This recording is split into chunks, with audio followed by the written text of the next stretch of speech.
You're holding out on me, Wolfe, as usual. Inspector.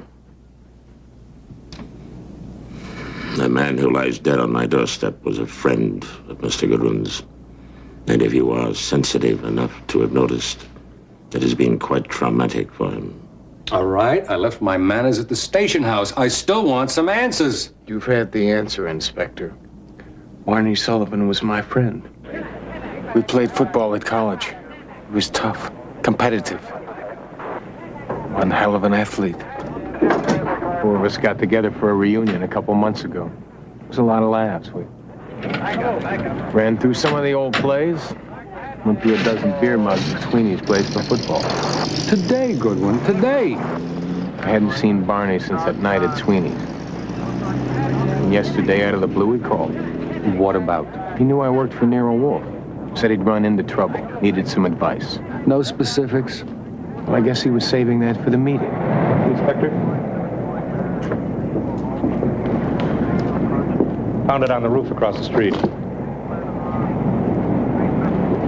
Goodwin, was Barney Sullivan mixed up with organized crime? Hey, come on. Hell no. What do you do for a living? Hospital supply business. And he built it up from nothing, with sweat, not mob juice. Okay, I only asked. Yeah, why did you ask? Just routine. Yeah.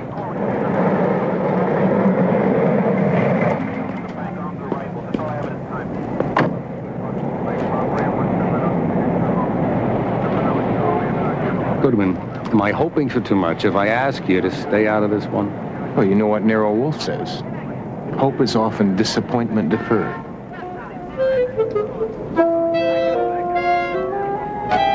Does anybody else know about this? No, but the odds are Inspector Allison over there will know before the lab is done with it.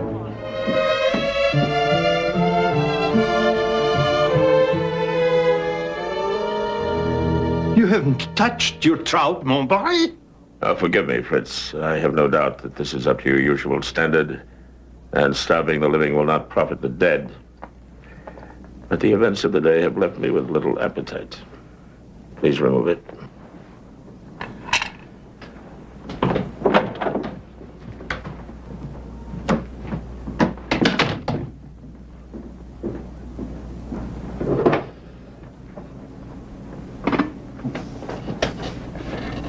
Yes, Archie? I need some time off. To investigate Barney Sullivan's murder? Yeah. You can dock my pay. There will be no charge. We're on this case together. You don't take anyone's case for nothing. Your friend was killed on my doorstep.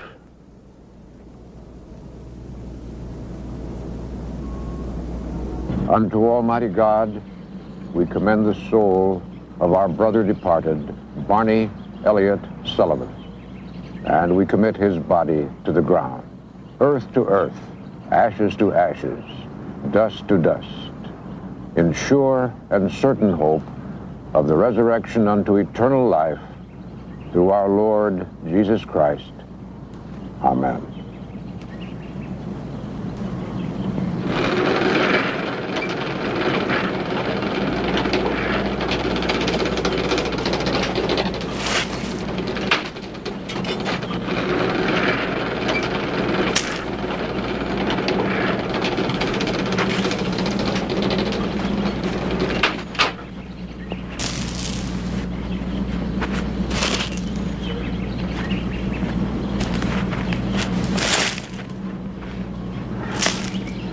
I'll miss you, Barn. It's just not right. You know? It's just not right. I've given a lot of thought to what you've asked me, Archie.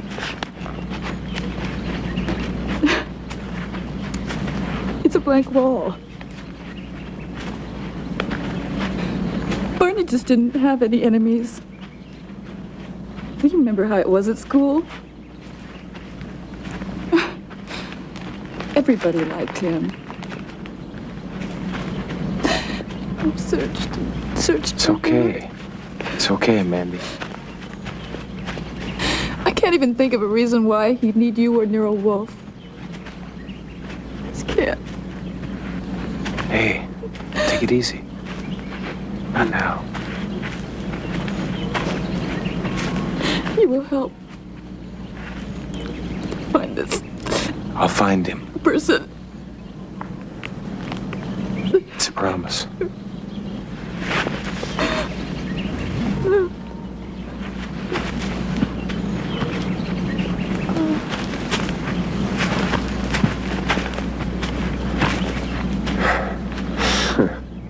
Remember back in school when Paul and Mandy went together?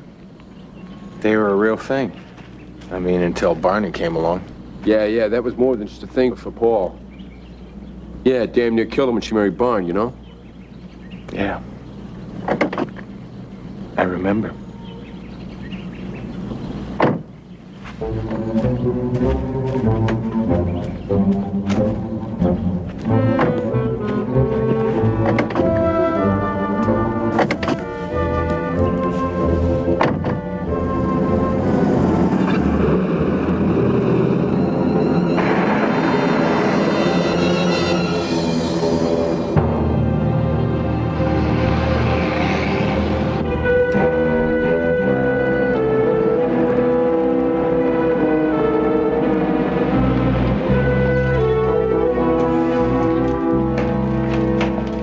Want your bones to go cold? 2 hours before Barney Sullivan gets iced. Police research gets that records checked. Occupant research for an address in the backward Jackson directory. That's 918 35th Street. That's Nero Wolfe's brownstone. Meaning our own department records help somebody get the Iceman in position. What about the lab report? Cartridge is custom tooled cyanide residue like the others. And, Inspector Allison just asked the lab for a copy. Now, what does that tell you? It tells me that we got a cop who's in someone's pocket. No, sir, I didn't know that. So I'm supposed to know. I didn't. Yeah, I'll tell him. Yes, sir, the full amount? Right. Dominic. The lad says you did good. He also says you should find a new toy. The piece cost me $2,000. You tell my favorite voice over there, whoever he is, he paid for the hit, not for my piece. Yeah. Only you didn't tell him you'd already hired it out 3 times. How do you know that? He knew because he's in a place to know. And being there is the difference between pulling the trigger and buying it pulled. Capiche?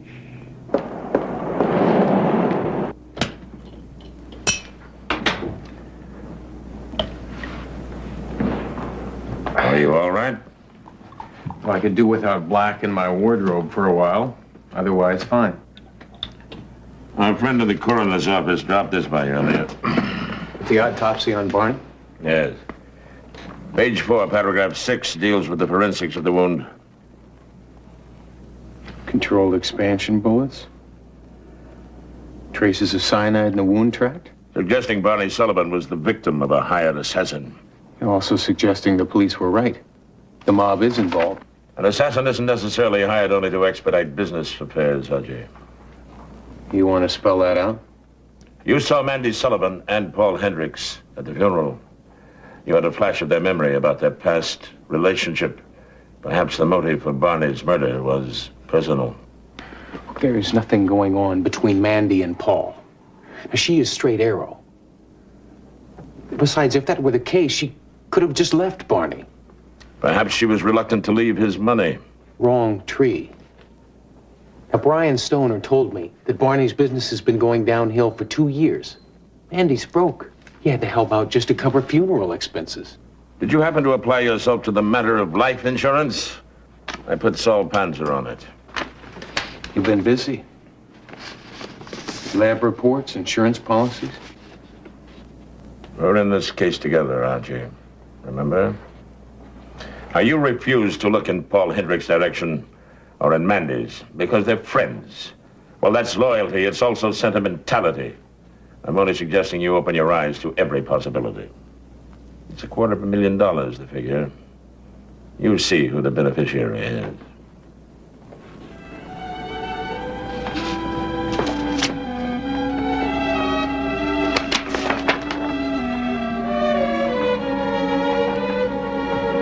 Look, who else could it be but his wife? And it's double indemnity. Look, we are looking at cyanide bullets. Now, where would somebody like Paul Hendricks hire a professional killer? You said he was in the vending machine business. That's an enterprise known for its cash flow attraction to the bent nose types. Go see him, Archie. Find out.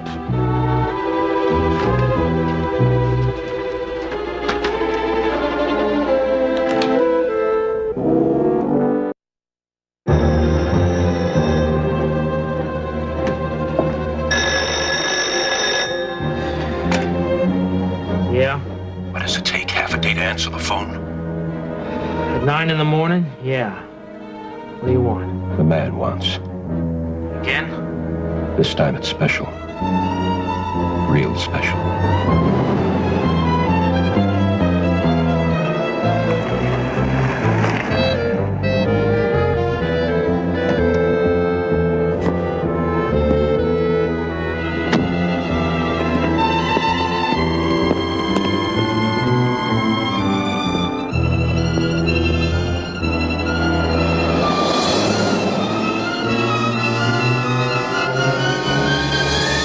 You believe all this started from that one gumball machine I stuck in the fieldhouse locker room? Terrific, Paul. You come a long way. I guess all four of us found our own thing. Even old Barney. Listen, Ryan called about having lunch today. He's got some ideas about helping Mandy get back on her feet. You want to come? Sure. Great. Paul, you're still in love with Mandy, aren't you? Has it been that obvious? What do you intend to do about it? Nothing. Help her get back to normal. And then? Fade out again. That doesn't sound like a man in love. Archie, the day Mandy met Barney, I knew I'd never be any more than just a good friend. All I ever wanted was her happiness. I'm sorry I'm starting to sound like a morning soap. But Archie, you're starting to sound like a detective. Sorry. Just goes with the territory. Is that why you came down here? You thought maybe I killed Barney because of Mandy? Hey, I'm just trying to touch all the bases. It gets to be a habit. That wouldn't include me, would it? You got a motive to kill Barney? No, but if I think one, you'd be the first to know. Okay. Now that I got that off my chest, whoever killed Barney, find him. Yeah. Let's go to lunch. Yeah, why not?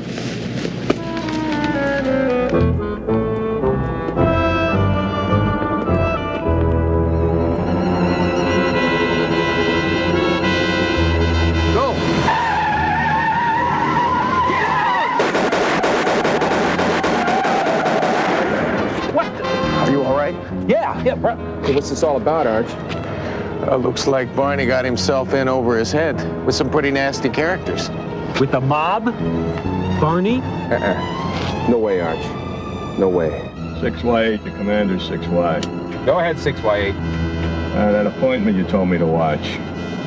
Well, it just went sour. So the three of you left the building together and provided a collective target, thus leaving us with no means of determining which one of you was meant to be the victim. Well, any one of us or all of us could have been taken out.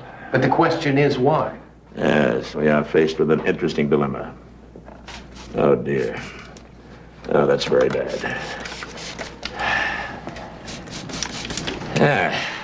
Gone. 3 species of voracious insects eliminated. And I'm not even sure that any one of them posed a danger to my phalaenopsis here. Well, then why get rid of them? Why, indeed. These orchids have grown up together under my loving tutelage, Archie. From their humble horticultural beginnings, they have achieved perfection. Any threat to their existence must be met with total and merciless retaliation. I think 3 ex-college football players have just been compared to your greenhouse bugs. It was merely part of an analysis, Archie. No comparison intended. You think someone wants us all dead? Theodore, did you get the insecticide? Yes, sir. Normally, sir, shopping at a nursery is not quite so eventful. I went for a quart of malathion, and I came back with, well, what you might call an experience. What sort of experience? Well, I'd hardly been there a minute, sir, when I had a telephone call. At a nursery? Yes, a man, no name.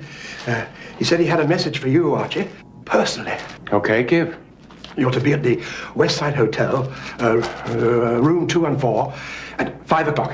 What kind of a voice was it? Well, it was no particular kind. And he said, be sure to be,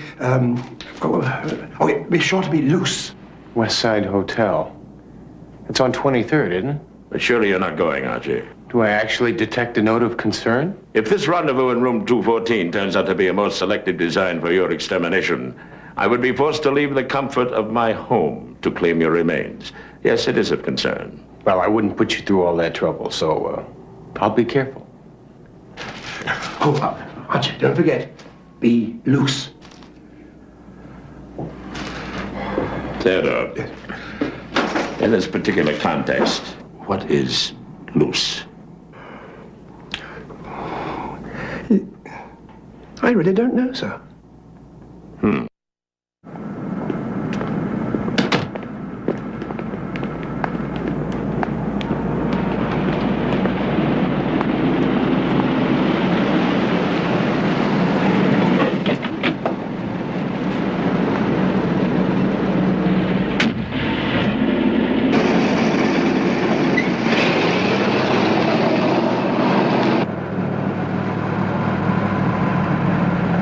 Hey, Max, a favor. Call the dispatcher. I need a backup cab.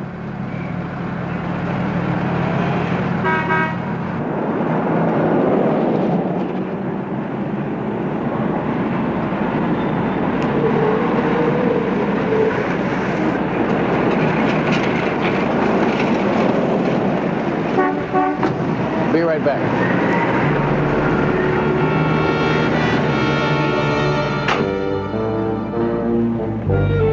Hi, Arch. Max said on the radio that you paid him 20 to get me here for an extra 20? You got it, Al. You hot? Lukewarm.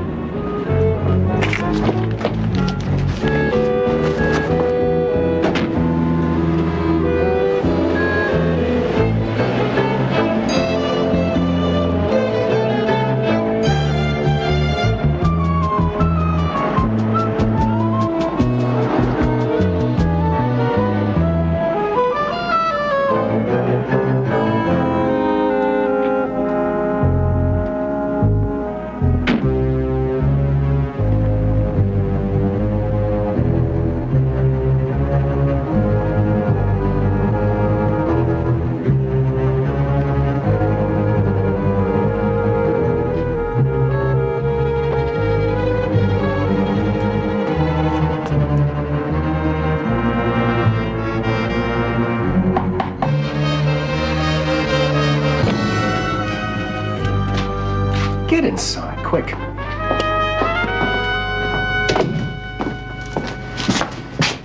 Are you loose? I am now. Well, you were a follower. Blue sedan, Jersey plates, 196 JBD. Kramer, what is going on? Yesterday at the vending machine company, the three of you wondered who was the target. I'm convinced it was you. What makes you so sure? Because you're investigating Barney Sullivan's death. Because Barney Sullivan got hit by organized crime, and I am sorry to say I believe that our intelligence officer is on the take. Allison? Inspector Allison? Yeah, that blue sedan with the Jersey plates, it's one of Allison's detectives. His name is McNabb. Those for me? What was Barney's connection with organized crime? I don't know. Why'd they have him killed? I don't know that either. Great. Cookies and milk? Cop who's playing cloak and dagger? The only thing he knows is that there's a couple of other cops tailing me. Listen, Goodwin, I had you here because Allison's people are good wire men. You think the brownstone's being bugged? When you get home, check it out for yourself. Well, why would anybody want to bug Wolfe? 3 months ago, a Harlem numbers man was murdered. 3 weeks after that, it's a Brooklyn jukebox operator. And a month after that, it's a labor organizer in Brooklyn, all killed the same way. Cyanide bullet. That's right. Mob talent keeping mob discipline. And Barney Sullivan got the same treatment. And that's why I think that he had some kind of mob connection. So where does Inspector Allison fit in? At first, I thought it was just case interest on Allison's part, and then all of a sudden, every time one of my people turned up a clue, a witness, a shred of evidence in the other murders, all of a sudden we got a dead end. My witness disappeared, the people we wanted to talk to, out of town. a leak in the department. And until Barney Sullivan was murdered, I was guessing. Now I'm sure. How so? Because 2 hours before they got Sullivan, our records department was asked to research Nero Wolfe's address. Who did the asking? The authorization came from police intelligence. That's Allison's outfit. So what's your next move? Proof. And to keep you and Wolfe alive. Because I know you're not going to quit. That's right.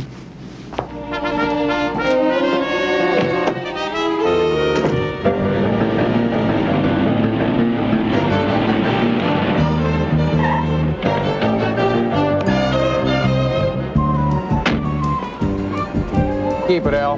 Nice afternoon's work. Any time, Arch. You're better than 2 fares to the airport from Arabia.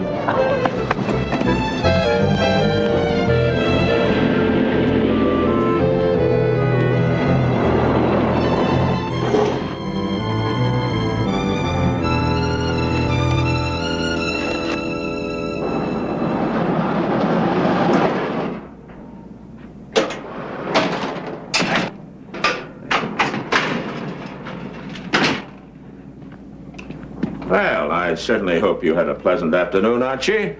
Not that you're obliged to call in, of course, just because you're on my payroll. But it would be nice if you would think about communicating every once in a while. Well, I decided to see a lady, Fred. Oh? It was worth it. You can take it out of my salary. Yes, I intend to. Want to laugh? I am always available for a good laugh, sir. I think her husband has a private eye tailing me. I lost him at the drugstore. The old jerk must have bought him cheap. The guy was really a lousy surveillance man. You know, I find your romantic exploits boring, Archie. You must know that you missed a wonderful dinner this evening. Something special a la Fritz? Oh, yes, indeed. Lamb kidneys with green peppers, served mountain style with dumplings and burnt sugar. It was really quite inventive, yes. Sounds okay. How about dessert? Something that should have been ordinary. Fritz lifted right to heaven's heights. Deep dish blueberry pie smothered with whipped cream. Now, he does a special thing. He gets the largest blueberries he can find. He takes a hypodermic needle with a very fine point and inserts 1 drop of very, very old, fine, pale brandy. Sounds almost evil. It's magnificent. It is so evil, it is beautiful. But then that's part of the satisfaction, isn't it? How about some classical music to round out the evening, Some what? Classical music. Oh, yes. I think that would be wonderful. You know how I love classical music, Archie.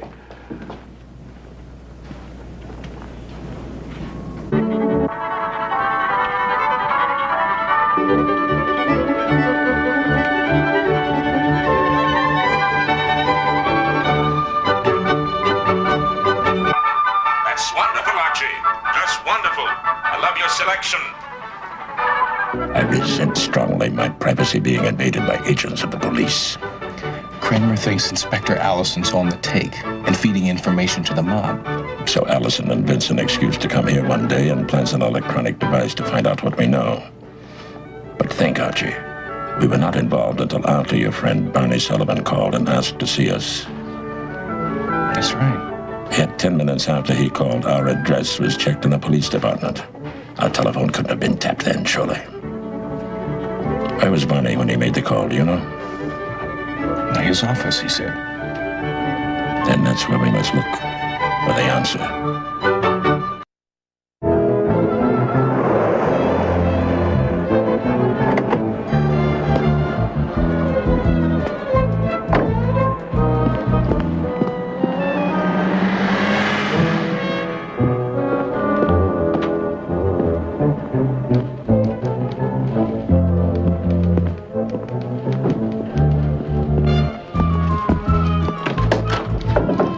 Place with the new lady corporate president?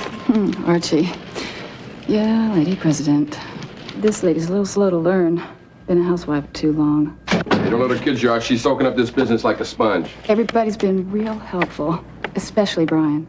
Well, selfish interest. The quicker Manny's in the black, the quicker my company gets paid. I see. Hey, look, I gotta run or my factory comes to a stop. Archie, you keep digging, huh? No, you can count on it.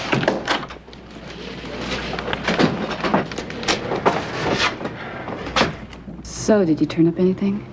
Not really. I thought I might sift through the company records. You know, someone Barney might have done business with. Oh, it's a reach, but right now anything would help. What do you need? Well, just the routine files. Customer lists, billings, accounts receivable. Just the usual stuff, you know? No problem. I'll get them.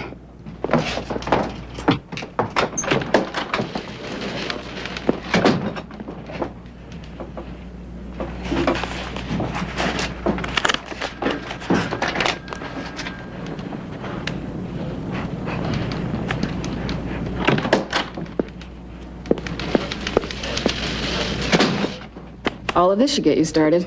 Thanks. Mandy, who else had access to Barney's office?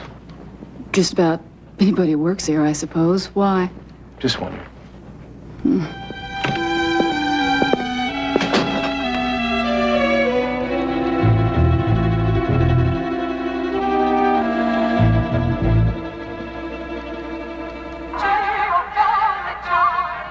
So it had to be someone inside the company. Whoever it was saw the address on Barney's calendar. And when that someone learned that the address belonged to a well-known private investigator, He felt threatened. yes, I take it you searched for the interested party. I narrowed it down to one employee, name of Aaron Keller. I had a check run on him. He served time twice. Barney put him on the payroll 2 months ago. Look at this. A cash receipt for $70,000. A loan? And those? Weekly disbursements of $700. Which stopped a week before Mr. Keller was employed. That spell usury to you? And it seems Mr. Keller may be one of those who specialize in siphoning off the liquid assets of a legitimate company. A favorite mob pastime. Perhaps we should start stirring the pot, Archie. This time without the lovesick soprano, if you don't mind. Did you see what came in the mail today, Archie? Here, look at this. Sure puts a new light on the Sullivan case. Yes, it certainly does, doesn't it? The names do seem to fall neatly into place. Look at this. The first name, Mr.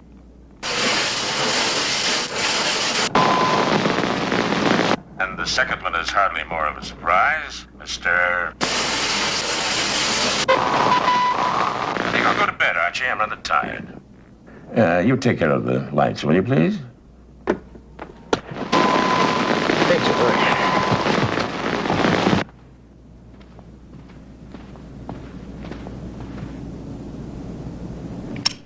It's the equipment. Something must have broke. Get to him, a cab. Yes, sir. Now, we play the waiting game.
You, sir, in my opinion, are a common burglar and singularly devoid of skill.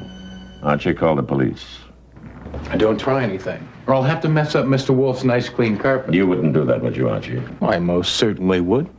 Come on now, you know I'm not a crasher. No? Then what are you exactly? See, it's not what you think. I'll have a closer look at that if you don't mind. A black bag specialist, I presume, huh? Come to fix our wiring system? And leave a little bug behind? Hey, wait a minute, you can't do that.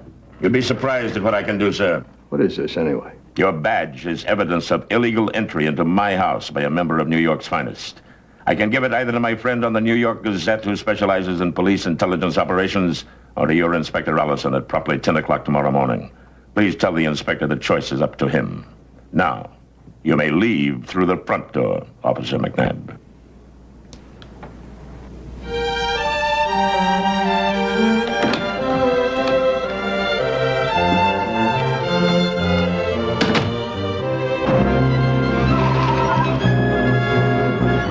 Stay put.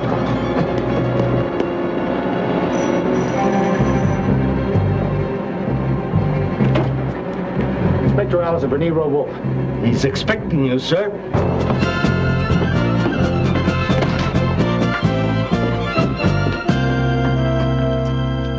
Damn it, Wolfe. I want those credentials. Sit down, Mr. Allison. You bluster just as you did when you were a loft detective. Sit down. I assume we're being recorded? You assume as usual in error, sir. I have no need to compromise you any further than you've already compromised yourself. I haven't admitted to anything. Then you are prepared to offer a legitimate reason for the presence of your man in my home at 2 o'clock this morning? Well, first, my man's credentials. Then we can talk on even terms. You must take me for a fool, sir. Yes, sir. Good day, Inspector Allison. This way, please, sir. All right, what do you want?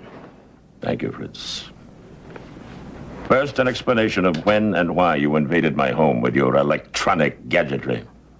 The hitman who eyes Barney Sullivan pulled the trigger on 3 others, all connected to organized crime. So I figured, if I could beat Kramer to the punch just once and nail one of the mob's hitmen, I could get back on the right side of a lot of people. Mr. Kramer, for one? Inspector Kramer doesn't count. Chalk him up to professional competition. So you eavesdropped on my house to beat us to the punch as well, eh? You got a good reputation. And as soon as I realized that you'd be investigating the murder, I figured your information would be worth a hell of a lot more than Kramer's. Answer this, Mr. Allison. How is it that my address was run for a name check through police files before the murder? Who told you that? Now, it was your unit's authorization number that was used to get the information. Oh, no, I got a leak in my own outfit. We'll never live down that kind of press. Perhaps the best method is for the police to clean their own house. And you have the plan with which we can do it, right? I do, sir. The plan should find your leak and save you from more unfortunate publicity. What do you want me to do? You leave here and inform everyone that you have sufficient information for the arrest of one Aaron Keller, but not before at least 3 hours have passed. Then proceed with the acquisition of a warrant for Mr. Keller's arrest. The information you require is all right here.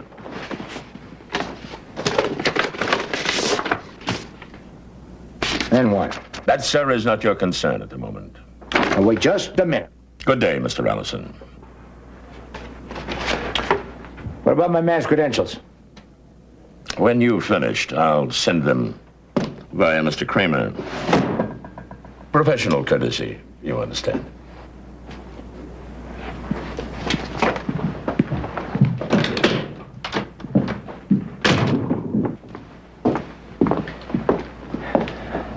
Now it's up to you, Mr. Kramer. You have less than 3 hours to acquire a legal phone tap on the Sullivan Medical Supplies Company. And this should support your affidavit.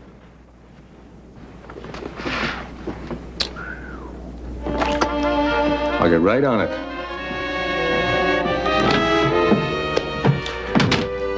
Well, Archie, is the next step ready? Saul Panzer and Ori Cather are already in place. Shooting spree begins on schedule. He'll think the mob's after him. Satisfactory.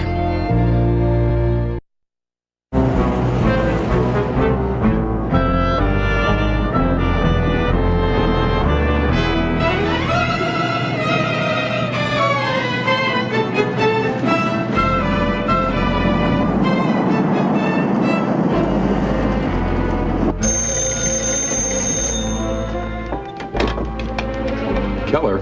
You better split fast. What? The cops have got a line on you. Allison's getting an arrest warrant right now, so start hopping. That's Marty Thomas, Allison's driver. I know his voice anywhere. We just found the leak.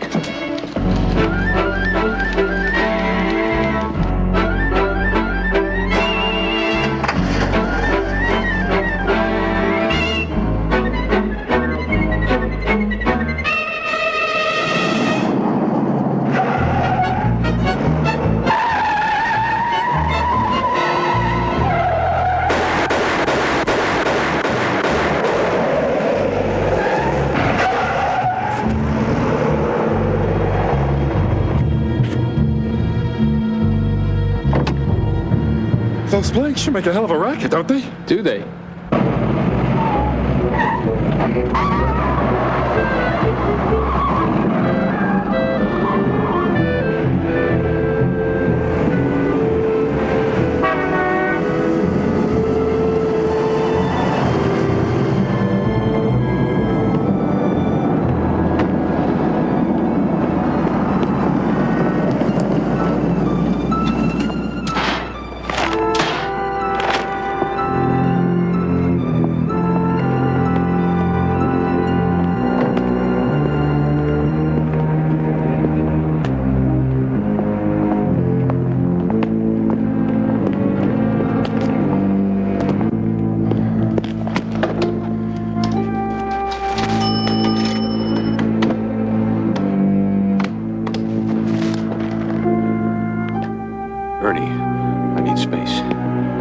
It's worth 5 G's if you get me on a Greek freighter. The Circe sails at 6:30. I'll put the money together, don't worry. No, I'll call you back. Circe just sank, Keller. Cops have a piece of paper with your name on it.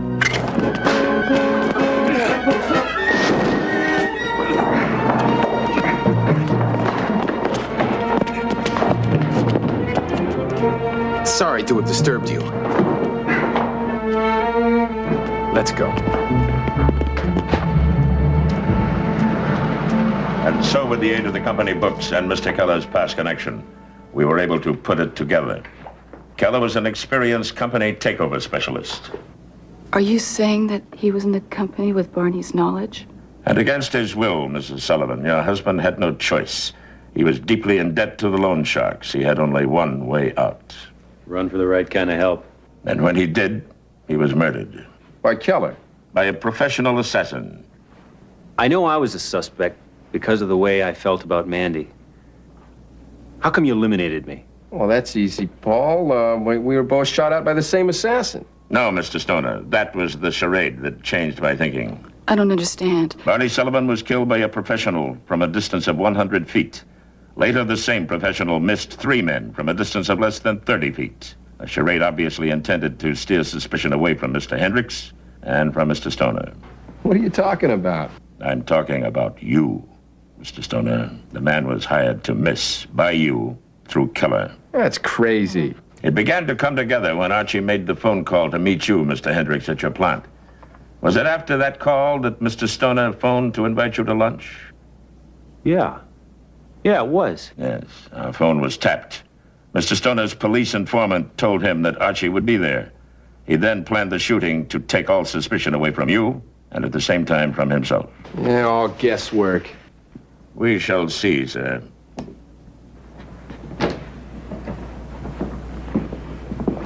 Hey, you crumb. You had the tip I was going to fall and you never said a word. I wouldn't have talked, but now they got it all. I even spotted Dominic for him. He won't be shooting at anybody for a long time. I gave it all to them, you hear? It's all over, you lousy crumb. You had Barney killed? Mandy, I swear to God I didn't want to. You gotta believe me, I didn't want to. The rest was to protect you and Paul. I thought it would end there. Archie,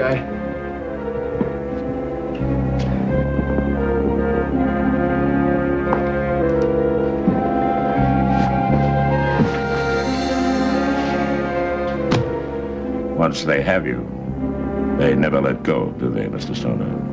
I didn't want to hurt Barney. I couldn't help it. He wouldn't pay up. They owned me. My whole company. First it was one loan, then it was another. We were in financial trouble. I couldn't get a bank loan. $50,000 I took from them. It wasn't long before I couldn't pay.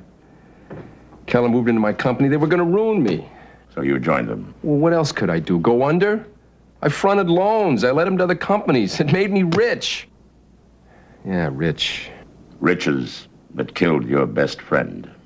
They made me do it. They made me solve the problem. They said it was my problem. They told me to solve it or I would... Or you would be the statistic. Is that it? I'm sorry. Don't you understand? I lost control. I couldn't do anything else. It was me or Barney. And I wanted to live. I've been dead ever since.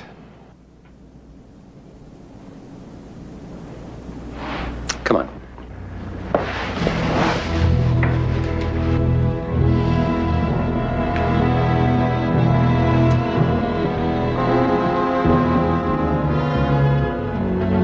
Well, Mr. Kramer, close the door, will you please?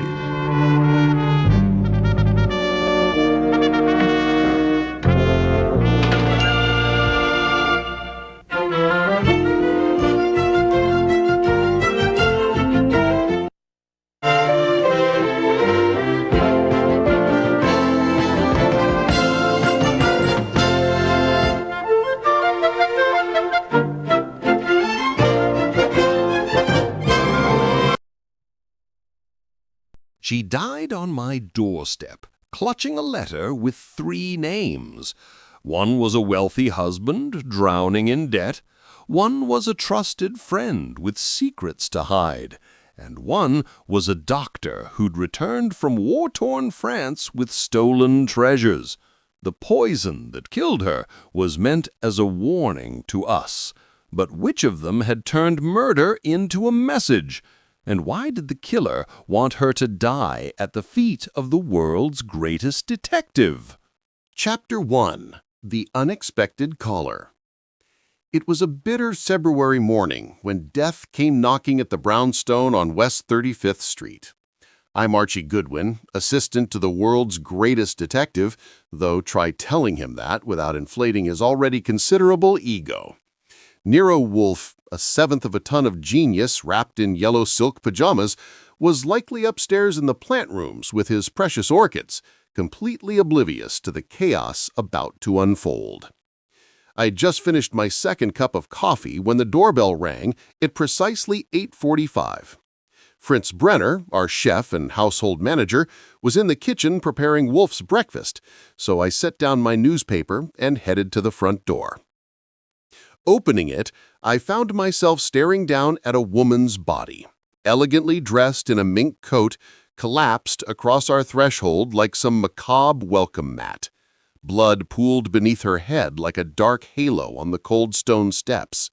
Her face was turned slightly toward me, beautiful even in death, with perfectly applied lipstick that matched the crimson spreading beneath her. She was dead, very dead. A cream-colored envelope protruded from her gloved hand, addressed in flowing script that suggested expensive private schools and old money. The name on the envelope read simply, Nero Wolfe, Urgent. "Archie!" Wolfe's voice boomed from somewhere inside the house. "Why is there a draft? Close the door immediately. You know I cannot tolerate fluctuations in temperature." "We've got a problem, boss," I called back, my eyes still fixed on the body. "The permanent kind." I heard his heavy footsteps approaching, accompanied by his characteristic grunt of displeasure.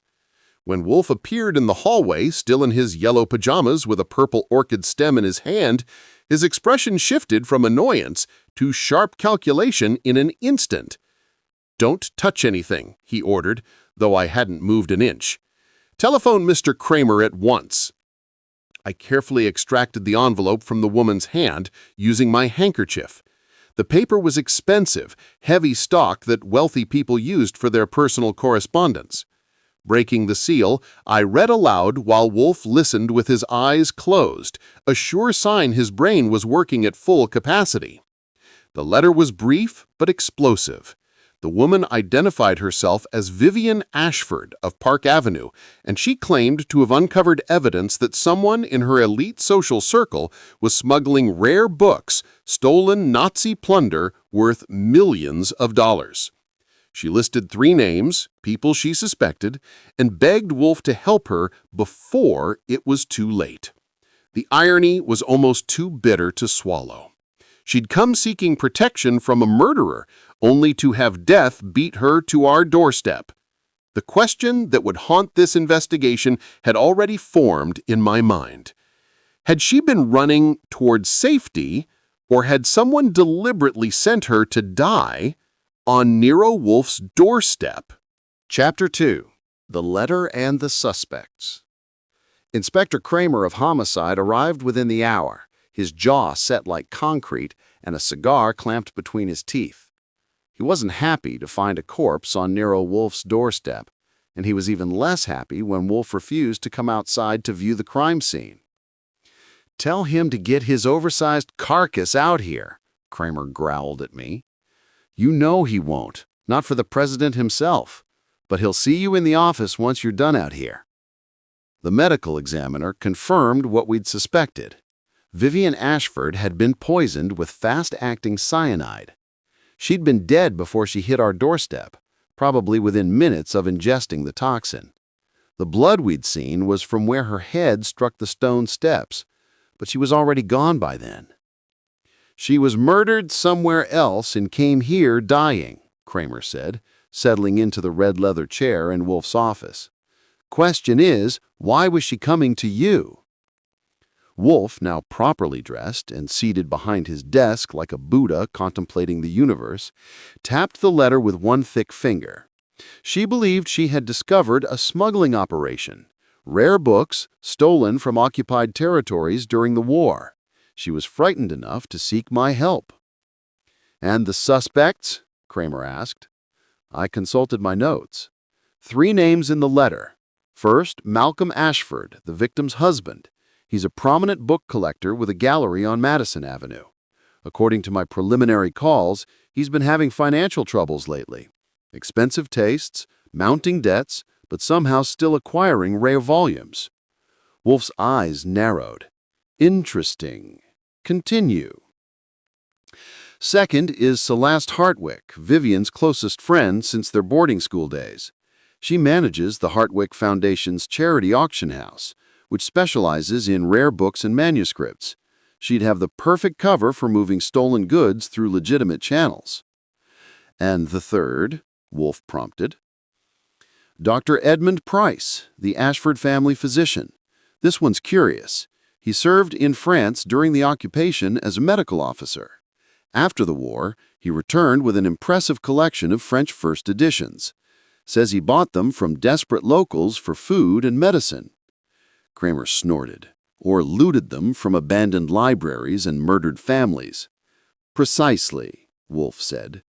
3 suspects, each with means and opportunity. The husband with debts, the friend with access, and the doctor with a questionable past. He closed his eyes, his standard thinking pose. But which one had reason to send Mrs. Ashford to her death? And more importantly, why send her here, to me? That was the question that bothered me most. If the killer wanted Vivian dead, why not simply kill her quietly? Why create this elaborate scene on our doorstep? Unless the doorstep itself was part of the message. Chapter 3. Wolfe's Gambit. By evening, I'd managed to gather all 3 suspects in Wolfe's office, though it had taken considerable persuasion and one outright lie about police warrants. Malcolm Ashford arrived first, a distinguished man in his 50s with silver hair and the kind of tailored suit that cost more than most people's monthly rent. He seemed genuinely distraught, though in my experience, grief and guilt often wore the same mask. Celeste Hartwick came next, a striking woman with sharp cheekbones and sharper eyes. She wore black appropriately enough, though something told me she'd have worn black anyway. She had that artistic, bohemian air that wealthy people cultivated when they wanted to seem interesting. Dr. Edmund Price was the last to arrive, apologizing for his delay. He was younger than I'd expected, perhaps 40, with the careful hands of a surgeon and the watchful eyes of someone who'd seen too much. His French accent was slight but noticeable. Wolfe surveyed them from behind his desk like a general reviewing troops. "One of you murdered Vivian Ashford," he announced without preamble. "The question is, which one, and why she was sent to die on my doorstep."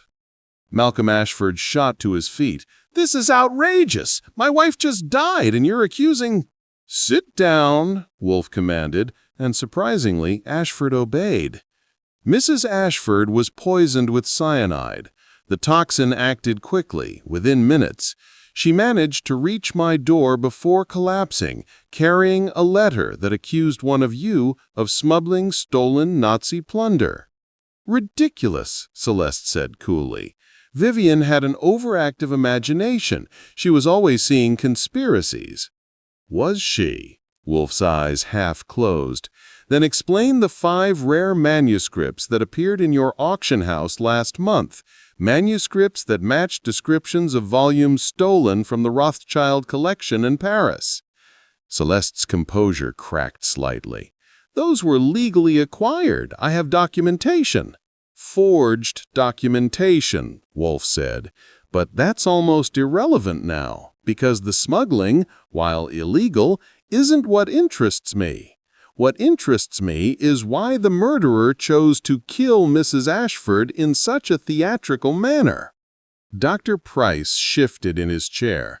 "Perhaps she was killed elsewhere and simply tried to reach you for help." "No," I interjected, catching Wolfe's strategy. "The timing doesn't work. She would have shown symptoms earlier. Someone gave her the poison knowing she'd come straight here." Wolfe opened his eyes fully, fixing his gaze on Dr. Price. "Someone who knew she had recently contacted me. Someone who had access to fast-acting poisons. Someone who needed her silenced but wanted to deliver a message." The room fell silent. Dr. Price's face had gone pale. "You see, Doctor," Wolfe said softly, "the murder wasn't about stopping Mrs. Ashford. It was about warning me to stay away from your operation. You made 3 crucial mistakes, and they will send you to the electric chair." Chapter 4. Justice Served. Dr. Edmund Price sat frozen in his chair, his carefully composed expression finally crumbling. Wolfe leaned back, his massive frame settling into the custom-made chair as he prepared to deliver his verdict. "Your first mistake, Doctor, was underestimating Mrs. Ashford's intelligence. She discovered that the rare French manuscripts you claimed to have purchased during the war were actually stolen from Jewish families sent to concentration camps. You didn't buy them with medicine and food. You took them from homes where no one would return to claim them." Price's hands clenched on the armrests, but he said nothing. "Your second mistake was the poison itself. Cyanide acts quickly, yes, but you used a variant mixed with a delayed catalyst. You needed Mrs. Ashford to reach my doorstep alive enough to deliver the letter, then die dramatically on my threshold. A warning disguised as a plea for help. You wanted me to know that investigating this smuggling ring would be dangerous, perhaps fatal." Malcolm Ashford stared at the doctor in horror. "Edmund, you are our friend. You ate at our table." "Your third and fatal mistake," Wolfe continued, ignoring the interruption, "was the envelope itself. Archie, show them." I retrieved the evidence bag containing the cream-colored envelope.